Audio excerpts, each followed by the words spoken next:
Painted painless learning. આજે કાલે આપણે ત્રીજું ચેપ્ટર પૂરું કર્યું. આજે આપણે એક નવું ચેપ્ટર શરૂ કરવાનું છે, 15મું ચેપ્ટર. બરાબર, આ 15મું ચેપ્ટર આજે આપણે ભણવાનું છે. બધા લોકો તૈયાર છો? બધા લોકો તૈયાર છો? ચાલો એકવાર જય હિન્દ કહી દે મને. જય હિન્દ કહી ગયો દીકરાઓ.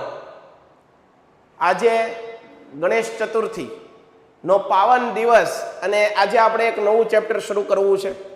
એ પહેલા વિદ્યાર્થી મિત્રો, આપણા શાસ્ત્રોની અંદર પ્રથમ પૂજ્ય વિઘ્નહર્તા, બરોબર, દરેક કાર્યની શુભ શરૂઆત કરીએ તો ગજાનન ગરવા ગણેશને યાદ કરીએ આપણે. ભગવાન ગણેશનો જન્મ દિવસ એટલે કે ગણેશ ચતુર્થી, ભાદરવો મહિનો, અને એની ચતુર્થીએ ભગવાન ગણેશનું પ્રાગટ્ય થયું. દેવતાઓનો જન્મ ન થાય, ભગવાનનો જન્મ ન થાય, ભગવાનનું પ્રાગટ્ય થાય, અવતરણ થાય. બરાબર, ભગવાન ગણેશજીના જીવનમાંથી આજનો યુવાન, આજના બાળકો અને આપણે બધાએ ઘણું બધું શીખવા જેવું છે. આજે લેક્ચરની શરૂઆત કરતા પહેલા ગણેશ ઉત્સવની થોડી ઘણી વાત આપણે કરીએ.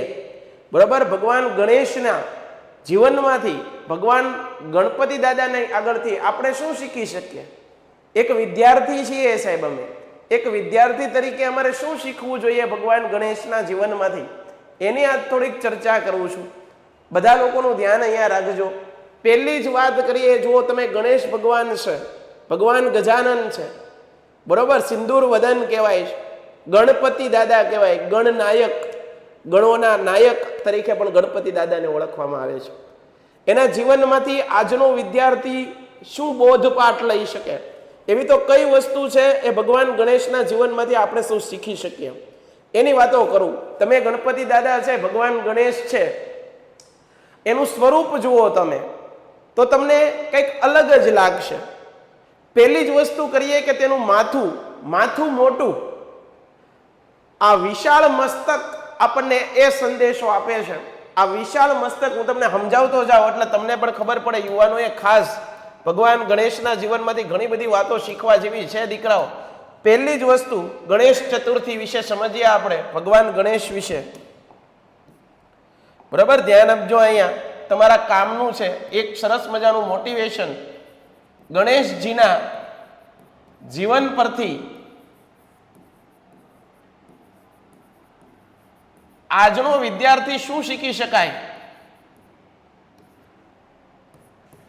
આજના વિદ્યાર્થીએ શું શીખવું જોઈએ?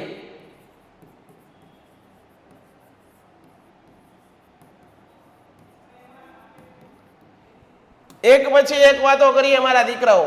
પહેલું છે ગણપતિ દાદાનું તમે ફોટો જુઓ, ભગવાન ગણેશનું ચિત્ર જુઓ તો તમને ખબર પડે. વિશાળ મસ્તક, મોટું માથું. આ મોટું માથું શું દર્શાવે છે ભાઈ? મોટું માથું એ શેનું પ્રતીક છે? વિશાળ દ્રષ્ટિકોણ કેળવો વિદ્યાર્થી મિત્રો.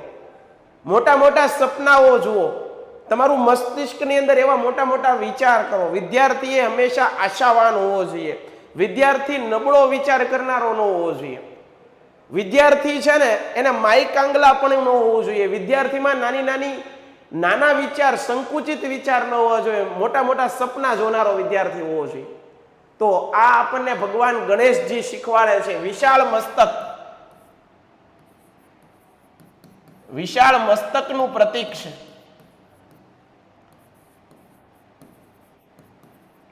સારા વિચારો કરો, મોટા મોટા સપના જુઓ, એ ભગવાન ગણેશના જીવનમાંથી શીખી શકાય.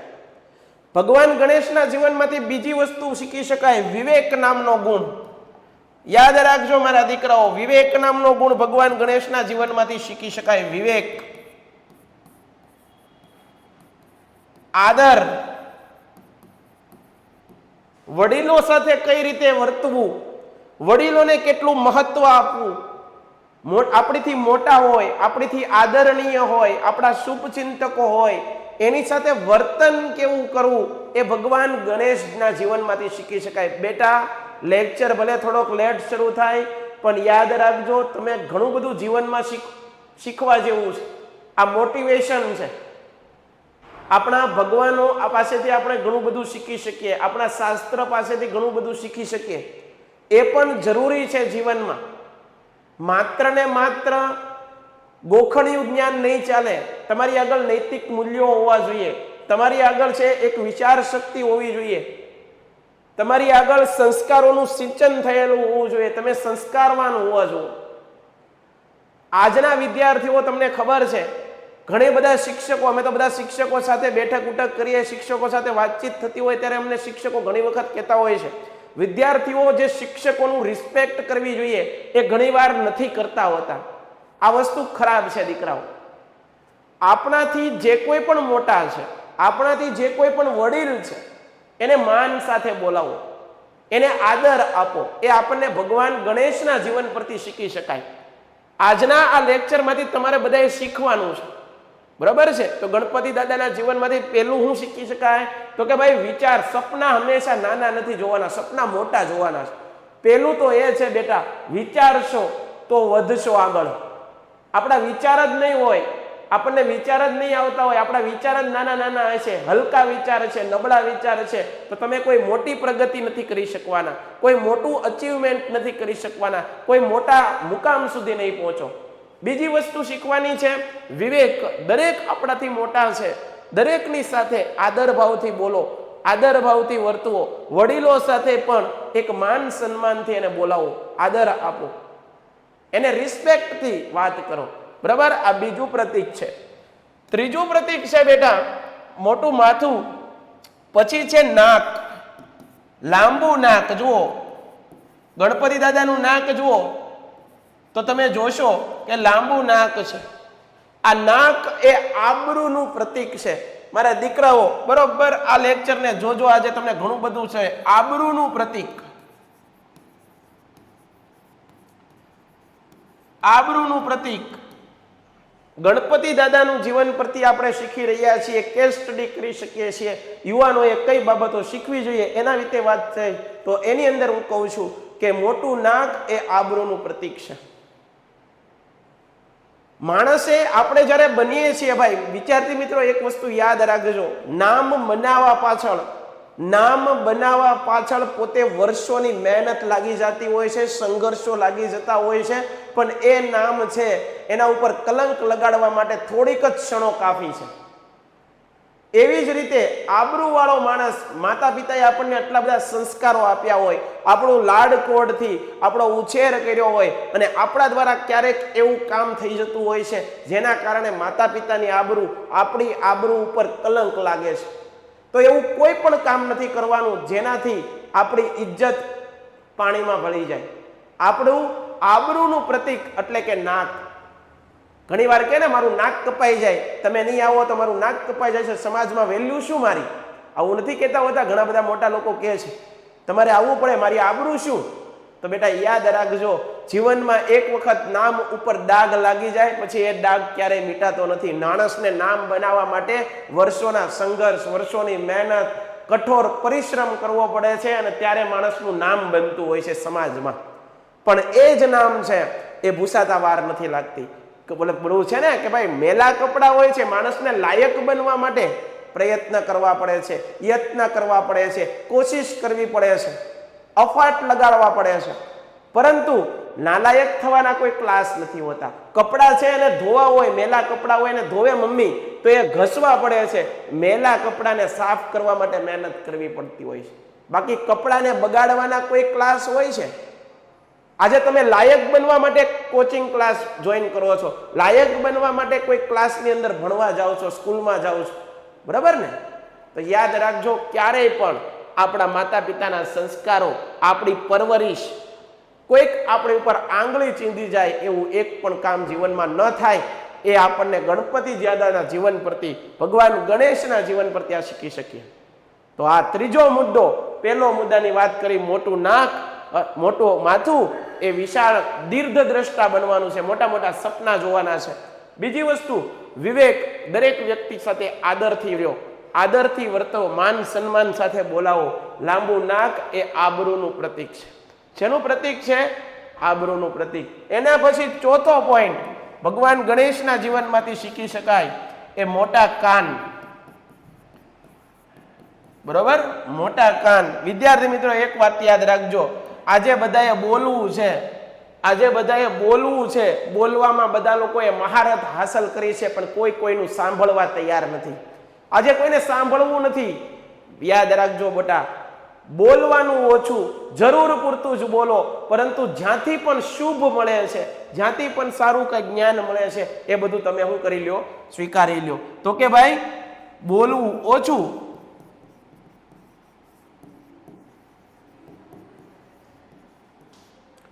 અને સાંભળવું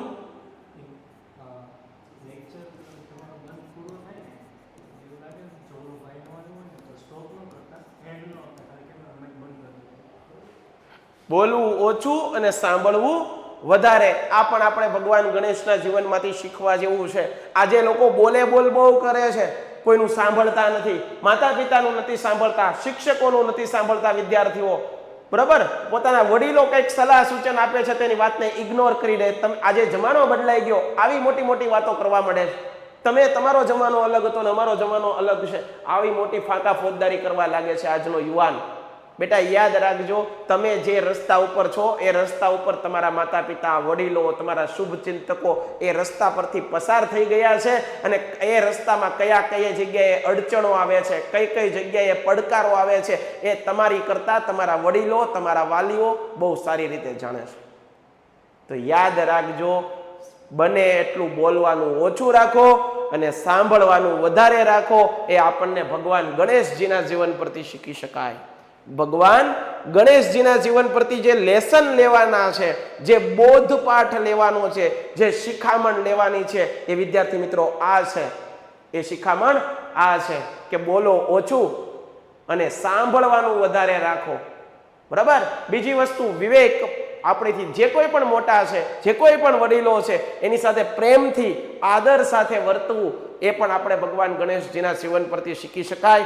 અને બીજું, મોટું માથું એટલે તમારા મનની અંદર, તમારા મસ્તિષ્કની અંદર, તમારા ખોપરીની અંદર એક વિચાર છે, એ દુનિયા બદલી દેવાવાળા વિચારો લાવો. મોટા મોટા વિચાર કરો, સપનાઓ જુઓ. બરાબર છે. સંકુચિત બુદ્ધિ નહીં, વિશાળ દ્રષ્ટિ, દીર્ઘ દ્રષ્ટિ બનો. બરાબર છે. ત્યારબાદ લાંબુ નાક, આબરૂવાળા. આપણી ઉપર, આપણા પરિવાર ઉપર, આપણી પરવરિશ ઉપર, આપણા સંસ્કાર ઉપર કોઈથી પણ આંગળી ન ચિંધાય એવું જીવન જીવવાની કોશિશ કરો. એ આપણને ભગવાન ગણેશજીના જીવન પરથી શીખી શકાય છે. એના પછીનો પોઈન્ટ મોટું માથું, એ આવી ગયું. એના પછીનો પોઈન્ટ એક છે મોટું પેટ. ભગવાન ગણેશનું પેટ જુઓ, મોટું પેટ. આ મોટું પેટ શું દર્શાવે છે? સહન કરો. દુનિયા છે ભાઈ, ટીકા કરશે. તમારા સંઘર્ષોના દિવસની અંદર તમે એકલા જુઓ છો. બેટા યાદ રાખી લેવું, જ્યારે પણ તમારો પરિશ્રમ હોય, તમારો સંઘર્ષ હોય, જ્યારે પણ તમે જીવન બદલવા માટે કંઈક કોશિશ કરી રહ્યા હો, યત્ન કરી રહ્યા હો, એફર્ટ લગાડી રહ્યા હો, ત્યારે તમારી સાથે લોકોના ટોળા નહીં હોય, લોકોની તાળીઓ નહીં હોય. ત્યારે તો લોકો મેણા ટોણા મારશે, લોકો તમને ન કહેવાનું કહેશે, લોકો તમને એમ પણ કહેશે તારીથી કાંઈ ન થાય. શું ચાલી નીકળ્યો છો? પેન્ટેડ એપ્લિકેશન ધોરણ 6 થી 12ના વિદ્યાર્થીઓ માટે અપડેટ થઈ ચૂકી છે. આ એપ્લિકેશનમાં શું છે? બધા જ વિષયના વિડીયોઝ છે. ગુજરાતની બેસ્ટ ફેકલ્ટી દ્વારા લાઈવ લેક્ચર્સ છે. આઈએમપી પ્રશ્ન છે, ટેસ્ટ સિરીઝ છે, અને ગુજરાતના તમામ વિદ્યાર્થીઓ સાથે તમે તમારી કમ્પેરિઝન કરી શકો છો. ગેમિફિકેશન છે અને બીજું ઘણું બધું. તો તમે એપ્લિકેશન ડાઉનલોડ ન કરી હોય તો ડિસ્ક્રિપ્શનમાં લિંક આપી છે, હમણાં જ પ્લે સ્ટોર ઉપર જાઓ અને એપ્લિકેશન ડાઉનલોડ કરો. ઘરે બેઠીને સરસ મજાનું ગુજરાતની જોરદાર ફેકલ્ટી સાથે ભણો, સારા માર્ક્સે પાસ થાઓ. આવા શબ્દો તમને લોકો બોલશે, પણ ત્યારે માણસે શાંત રહેવાનું છે. પોતાનું કાર્ય પૂરી દાનતથી, શિદ્દતથી, ઈમાનદારીથી 100% પોતાનું કામ કરીને દેખાડવાનું છે. પણ જ્યારે સફળતા હશે, જ્યારે તમે સફળ હશો, ત્યારે દુનિયાના ટોળે ટોળા હશે અને તમારી સામે તાળીઓ પાડતા હશે. એ યાદ રાખજો. પણ એની શરત માત્ર એટલી છે કે તમારા સંઘર્ષોના દિવસમાં તમારે ટકી રહેવું પડશે. તમારે ત્યાં ને ત્યાં ટકી રહેવું પડશે. તો યાદ રાખો, કોઈ પણ આપણને કંઈ કહે છે, કોઈ પણ ટીકા ટિપ્પણીઓ કરે છે, દુનિયા તો બધું બોલવાની છે. ન બોલવાનું બોલે છે, તમને કંઈક શિખામણો દે છે, તમને કંઈક ખોટું બોલી જાય છે, કોઈ વાંધો નથી. ભગવાન ગણેશજીના જીવન પ્રત્યે આ બોધપાઠ લઈ લો. ભગવાન ગણેશનું મોટું પેટ, આ મોટું પેટ એ દર્શાવે છે બેટા કે કોઈ પણ નાની નાની વાતોમાં ઝઘડા ન કરો, સહન કરો, ગમ ખાઈ જાઓ, જતું કરી ગયો, માફ કરી ગયો, ઇગ્નોર કરો. આ વાત આપણે ભગવાન ગણેશના જીવનમાંથી શીખી શકીએ. આ વાત આપણે ભગવાન ગણેશના જીવનમાંથી શીખી શકીએ. જુઓ, નાક મોટું, કાન સુપડા જેવા, બરોબર છે, નાક છે લાંબુ, બરોબર છે, પેટ મોટું, પરંતુ આંખ કેવી? તો કે ભાઈ નાની આંખ. આંખ કેવી? નોર્મલ છે. જોજો ભગવાન ગણેશનું જીવન જોજો, આંખ કેવી છે? નોર્મલ, નાની છે. નાની આંખ આપણને એ દર્શાવે છે. આ નાની આંખ વિદ્યાર્થી મિત્રો આપણને એ શીખવાડે છે કે હંમેશા કોઈ પણ કામ કરો છો, કોઈ પણ કર્મ કરો છો, કોઈ પણ તમે કામ કરી રહ્યા છો એ આટલું ઝીણવટપૂર્વક કરો, આટલું સાવચેતીથી કરો, આટલું પ્રેઝન્સ ઓફ માઇન્ડ, ફોકસ્ડથી કામ કરો કે સામેવાળાને તમારી ઉપર ગર્વ થાય. તો સૂક્ષ્મ દ્રષ્ટિ, બરોબર છે, એ તમારા જીવનમાં હોવી જોઈએ. એ ભગવાન ગણેશ શીખવાડે છે. એના પછી ભગવાન ગણેશનું વાહન કયું? બેટા ભગવાન ગણેશનું વાહન કયું? તો તરત તમે મને કહેશો દીકરાઓ કે ભગવાન ગણેશનું વાહન છે મૂષક, એટલે કે ઉંદર છે. ભગવાન ગણેશનું વાહન ઉંદર પણ તમને મને એ શિખામણ આપે છે કે જ્યારે દુનિયામાં નાનામાં નાનું માણસ હોય, દુનિયામાં નાનામાં નાની વ્યક્તિ હોય, એની પર કદર કરો, એને પણ માનથી બોલાવો. જો તમારે દુનિયામાં સર્વોચ્ચ ટીકર સુધી પહોંચવું હોય તો નાનામાં નાની વ્યક્તિ સાથે તમે કેવો વ્યવહાર કરો છો એ મહત્વનું છે. તો જો ભગવાન ગણેશને કોઈ ન સ્વીકારે, એ વાહન કોનું? તો ભગવાન ગણેશનું, મૂષક, ઉંદર. આ ઉંદરને કોઈ પણ દેવી દેવતાઓએ ન સ્વીકાર્યા વાહન તરીકે, ત્યારે ભગવાન ગણેશ આપણને એ સંદેશ દેવા માંગે છે, નાનામાં નાની વ્યક્તિ હોય, નાનામાં નાનો કોઈ વ્યક્તિ હોય, એની કદર કરો, બરાબર છે, એને આદર આપો, એને રિસ્પેક્ટ આપો, એને માન સન્માનથી બોલાવો. એક સમયે તમે દુનિયામાં આસમાનના શિખર સુધી પહોંચી જશો. તો મારા દીકરાઓ, ગણેશ ચતુર્થીના પાવન દિવસે આ મારે તમને ભગવાન ગણેશના જીવનમાંથી કઈ કઈ શિખામણ લઈ શકાય, જીવનમાં આપણે કઈ રીતે આગળ વધી શકાય, કેવા કેવા નૈતિક મૂલ્યો મારે અને તમારે શીખવા જોઈએ. તો સાચી ભક્તિ આ છે. આજે આપણે આરતી કરીએ છીએ, પૂજા અર્ચના કરીએ છીએ, ડીજેના તાલે નાચવા માંડીએ છીએ, એ બધું તો છે, પણ સાથે સાથે ભગવાનના જે વિચારો છે, ભગવાન જઈને કઈને ગયા છે, એ વસ્તુઓ આપણા જીવનમાં અમલ ક્યારે કરશું? આપણે અમલ કરશું ત્યારે આપણું જીવન બદલાશે. વાતો કરવાથી નહીં બદલાય, આપણે એને અમલ કરવાનો છે. તો આ સંદેશ સાથે આજના આ લેક્ચરની શરૂઆત કરીએ છીએ. આજે તમારું નવું જ ચેપ્ટર આપણે વાત કરવી છે. બેટા કયું ચેપ્ટર કરવું છે? જુઓ અહીંયા ધ્યાન આપો. 15મું ચેપ્ટરની વાત કરવી છે. કાલે વિદ્યાર્થી મિત્રો એમ કહેતા હતા કે 15મું ચેપ્ટર કરીએ. ડન છે બધાને? ક્લિયર? કંટાળો આવે છે ને બેટા તમને કંટાળો આવતો હોય છે આ સ્પીચથી, હે ને? કેટલા લોકોને કંટાળો આવ્યો બેટા? ચાલો બેટા હવે 15મું ચેપ્ટર શરૂ કરીએ. બધા એકવાર કહી ગયો તો સ્ટાર્ટ કરો તમ તારે. આજે ભલે થોડુંક ભણાય બેટા, પણ આપણે બધું જરૂરી છે. માત્ર ને માત્ર ભણતર એ તમને નહીં કામ આવે. ભણતરની સાથે સાથે જીવનનું ગણિત, ભણતરની સાથે સાથે ગણતર પણ બહુ જરૂરી છે. અને એ બધી ક્યારે વાતો આવશે? જ્યારે સમાજનો શિક્ષક, જ્યારે દરેક શિક્ષક પોતાના વિદ્યાર્થીઓને આવી વાતો કરશે, વિદ્યાર્થીઓને નૈતિક મૂલ્યો શીખવશે, ત્યારે આ યુવાનો છે, આ વિદ્યાર્થીઓ છે, એના જીવનમાં પરિવર્તન આવશે.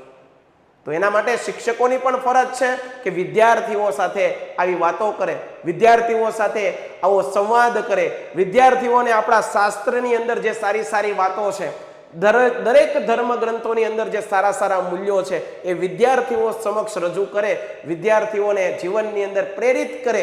એ જ એક સાચા શિક્ષકનું કાર્ય હોય છે.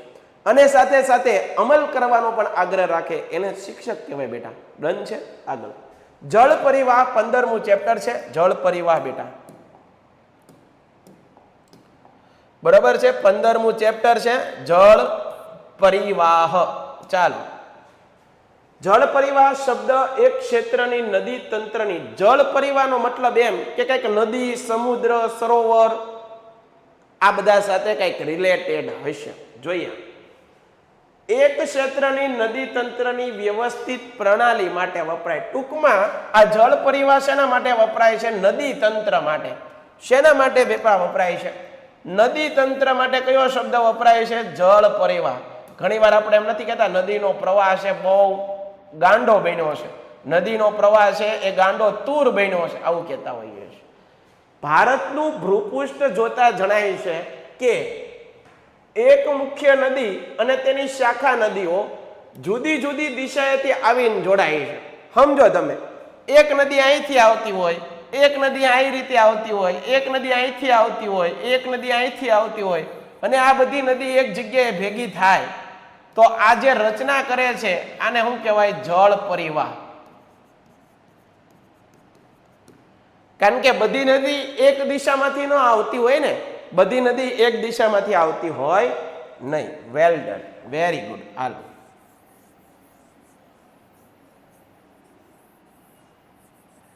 આગળ વધીએ. આ નદીઓનું જળ કોઈ જળાશય, નદીનું જળ ક્યાં જાય? તો કે ભાઈ જળાશયમાં, સમુદ્ર, દરિયાની અંદર વયું જાય, અથવા રણ પ્રદેશને મળે છે. કેને મળે છે? રણ પ્રદેશને મળે છે. નદી તંત્ર દ્વારા તેનો પ્રવાહ જે ક્ષેત્રમાંથી પસાર થાય, નદી અને નદીની સહાયક નદી. સહાયક નદી એટલે શું? આ રીતે નદી હોય એની સાથે બીજી નદી જોડાય તો આ એકબીજાની શું કહેવાય? સહાયક નદી. આ નદી અને તેની સહાયક નદી દ્વારા જે ક્ષેત્રમાંથી એનો પ્રવાહ પસાર થાય એને નદી બેસિન કહેવાય. શું કહેવાય? નદી બેસિન કહેવાય. બરાબર છે? આ રીતે નદી હોય, જો દાખલા તરીકે આ રીતે નદી હોય, અહીંયા દોરું, આ રીતે નદી હોય, આ રીતે નદી, અને એ ગુજરાતમાંથી પસાર થાય. આવી રીતે આપણું ગુજરાત છે, બરાબર? આવી રીતે આખું ગુજરાત છે આપણું, બરાબર? તો આ ગુજરાતમાંથી આવી રીતે પસાર થતી હોય તો અહીંયા જે બનાવે એને શું કહેવાય? નદી બેસિન.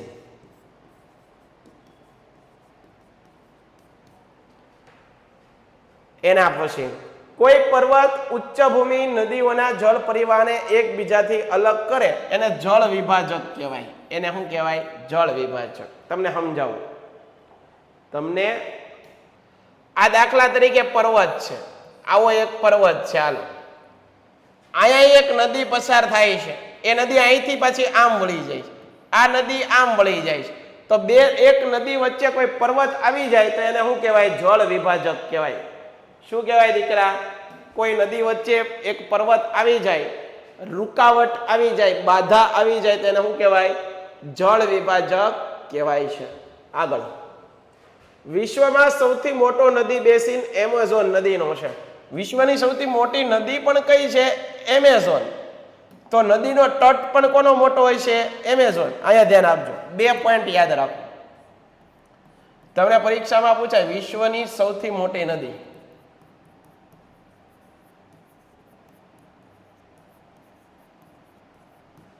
અને વિશ્વની સૌથી લાંબી નદી.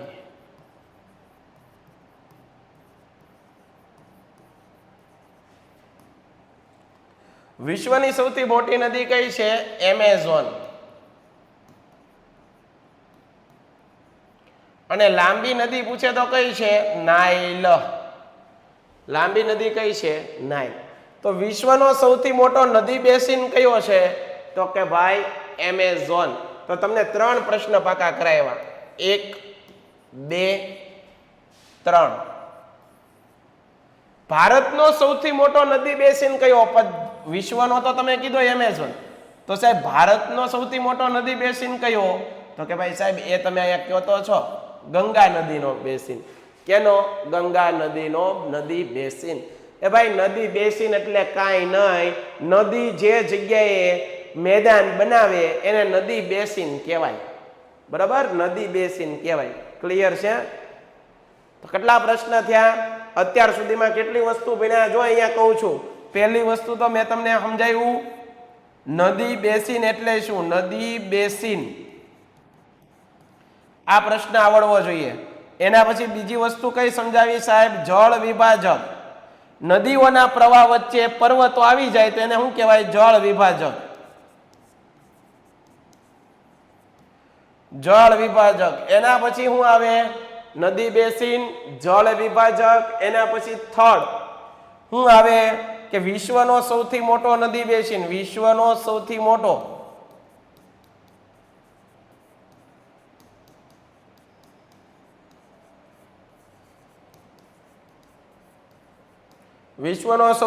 નદી બેસિન અને ભારતનો સૌથી મોટો નદી બેસિન.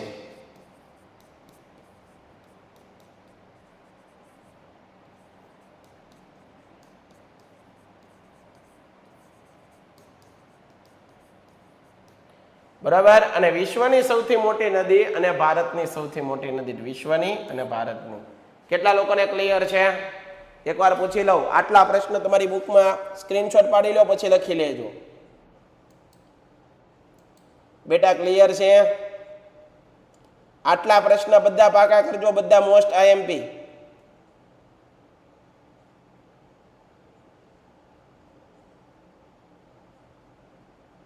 ક્લિયર છે? ક્લિયર છે? ઓકે.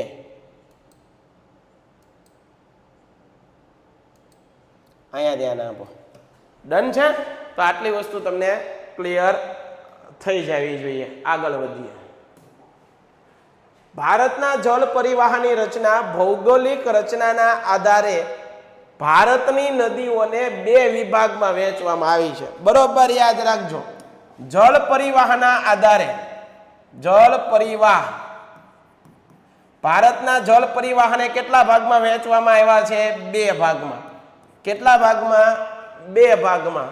એક હિમાલયની નદીઓ, એક દ્વીપકલ્પીય નદીઓ અને એક કઈ? હિમાલયની નદીઓ.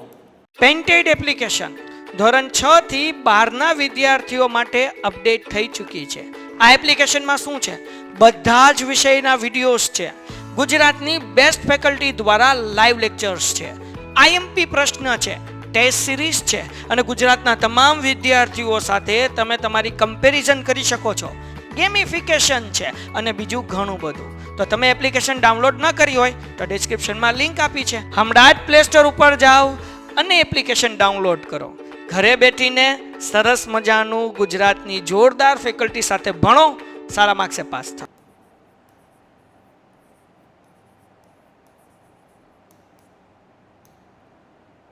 દ્વીપકલ્પીય નદીઓ અને હિમાલયની નદીઓ બે ભાગમાં વહેંચવામાં આવ્યા.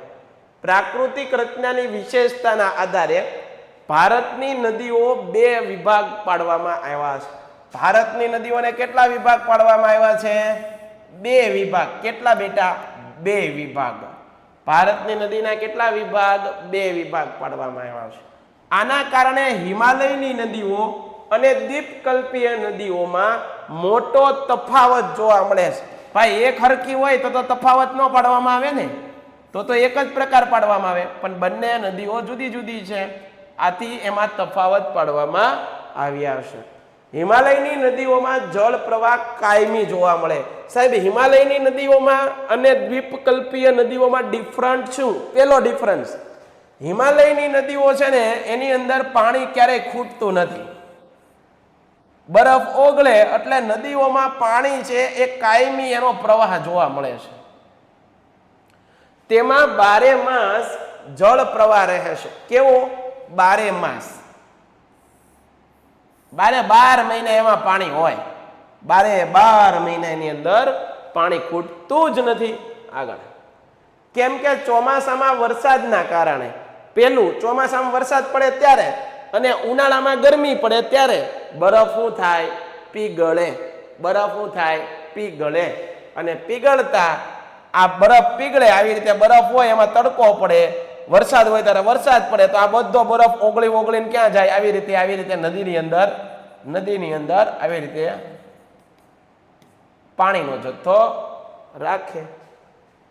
નદીઓના પ્રવાહમાં વધારો થાય છે. હિમાલયની મુખ્ય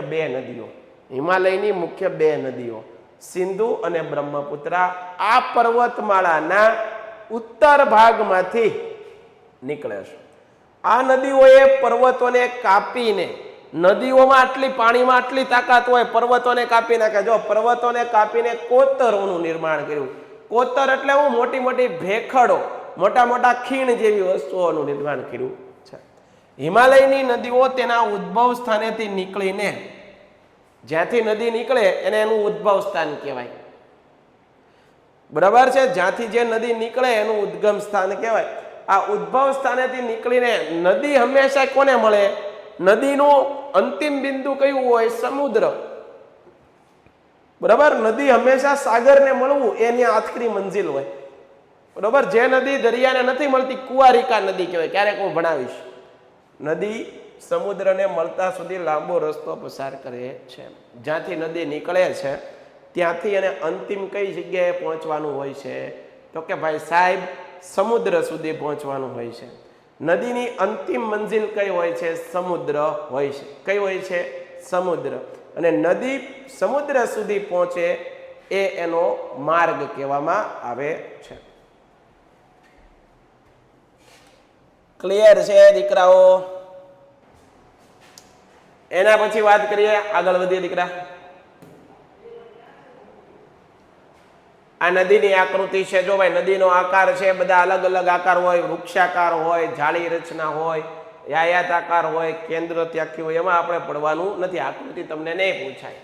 નદી પરિવાહ 3 અવસ્થા. નદી છે એનો પ્રવાહ છે, એની કેટલી અવસ્થા છે? 3. એક ઉપરવાસ, એક મધ્યસ્થ ભાગ અને હેઠ ભાગ. આમ ધ્યાન આપો. આ રીતે નદી કોઈ પર્વતમાંથી નીકળતી હોય, કોઈ પર્વતમાંથી આ રીતે નદી નીકળે છે. આ રીતે નદી નીકળે છે. અહીંયા શું છે? દરિયો છે. આ શું છે? સમુદ્ર.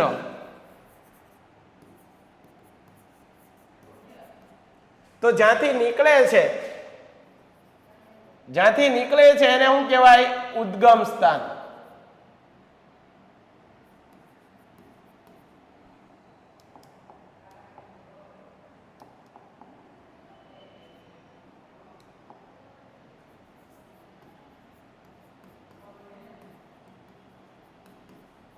પછી જેથી આગળ આવે છે તો આને કહેવાય ઉપરવાસ, ઉપરની જગ્યા.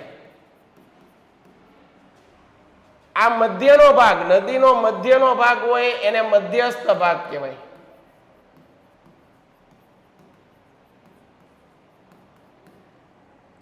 અને છેલ્લો જે આયા નદી સમુદ્રને મળે એ ભાગને કહેવાય હેઠવાસ. ડન છે? તો આટલું રાખીએ છીએ આજ પૂરતું. તમારા મળે આના પછી પાછો લેક્ચર છે સાયન્સનો. ડન છે? ક્લિયર છે દીકરા? ક્લિયર છે? ક્લિયર છે? મારો અવાજ આવે છે ભાઈ? ડન ને? Okay, done done done done done. તો ચાલો જય હિન્દ બધા કહી ગયો એકવાર. ગણપતિ બાપા મોર્યા. બરોબર ને? યાદ રાખજો મેં જે સલાહ આપી, બધા યાદ. કેટલા લોકો અમલ કરશે એકવાર કહો તો મને. જીવનમાં કેટલા ઉતારશે? વેરી ગુડ, વેરી ગુડ દીકરા, very good, very good, very good. ચાલો બાય. ડન છે? જય હિન્દ. પેન્ટેડ એપ્લિકેશન ધોરણ 6 થી 12ના વિદ્યાર્થીઓ માટે અપડેટ થઈ ચૂકી છે. આ એપ્લિકેશનમાં શું છે? બધા જ વિષયના વિડીયોઝ છે. ગુજરાતની બેસ્ટ ફેકલ્ટી દ્વારા લાઈવ લેક્ચર્સ છે. આઈએમપી પ્રશ્ન છે, ટેસ્ટ સિરીઝ છે અને ગુજરાતના તમામ વિદ્યાર્થીઓ સાથે તમે તમારી કમ્પેરિઝન કરી શકો છો. ગેમિફિકેશન છે અને બીજું ઘણું બધું. તો તમે એપ્લિકેશન ડાઉનલોડ ન કરી હોય તો ડિસ્ક્રિપ્શનમાં લિંક આપી છે. હમણાં જ પ્લે સ્ટોર ઉપર જાઓ અને એપ્લિકેશન ડાઉનલોડ કરો. ઘરે બેઠીને સરસ મજાનું ગુજરાતની જોરદાર ફેકલ્ટી સાથે ભણો, સારા માર્ક્સે પાસ થાઓ.